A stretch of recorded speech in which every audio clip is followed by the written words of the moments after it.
हमारे बच्चे पढ़ नहीं पाए। क्यों? क्योंकि गांव में बिजली नहीं थी। हमारे किसान गरीबी से ऊपर नहीं उठ पाए। क्यों? क्योंकि खेत में बिजली नहीं थी। हमारे पावर प्लांट्स को पर्याप्त कोयला नहीं मिल सका। क्यों? क्योंकि भ्रष्टाचार की आग में सैकड़ों टन कोयला खाक हो गया।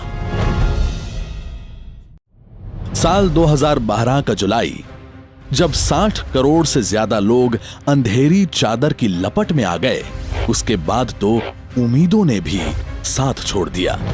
ऐसे में 2014 में जनता ने ऐतिहासिक बहुमत से नरेंद्र मोदी जी को विजयी बनाया और सामने खड़ा था चुनौतियों का पहाड़।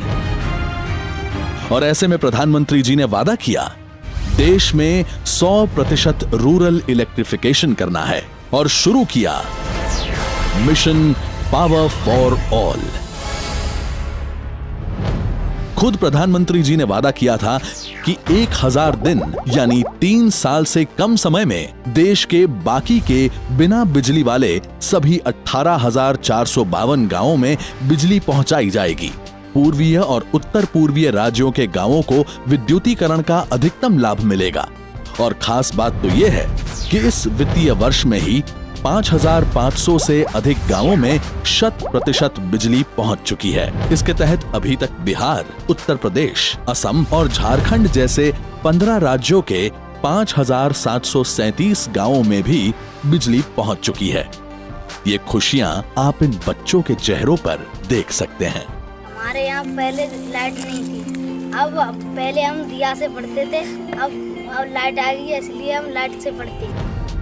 भारत सरकार ने सबसे पारदर्शी तरीके से नीलामी प्रक्रियाएं शुरू की और सरकार को पहले कभी नहीं मिली हो इतनी रेवेन्यू भी मिली।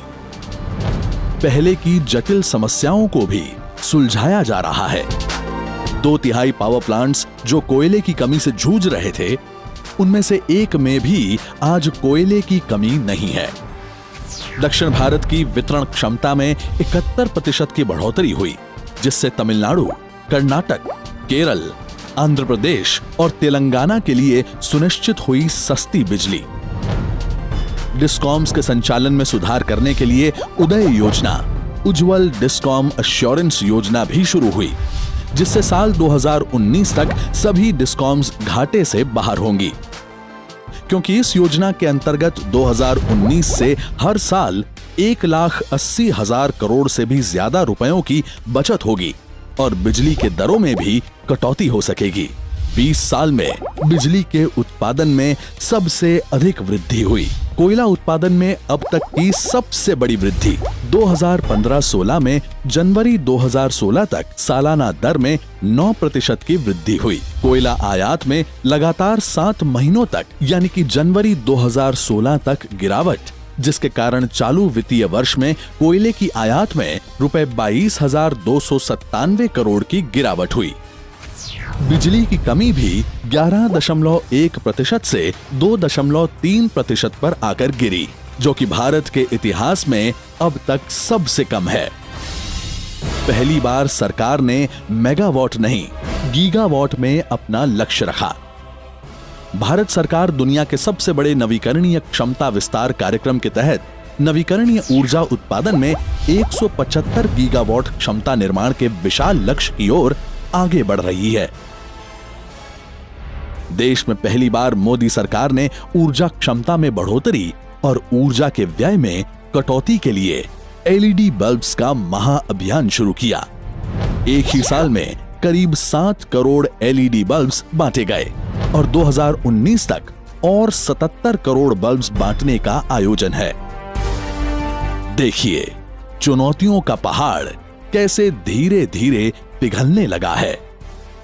हजारों अंधेरे गांवों ने पहली बार बिजली के तार और स्विच बोर्ड्स देखे हैं। बिजली के घाटे में अभूतपूर्व कमी और बिजली की अपूर्व बचत भी हो रही है। Make in India, digital India जैसे बड़े बड़े सपने को साकार करने के लिए अब ऊर्जा सक्षम बनेगा भारत। पावर फॉर ऑल का सपना अब सच होने वाला है। जय हिंद।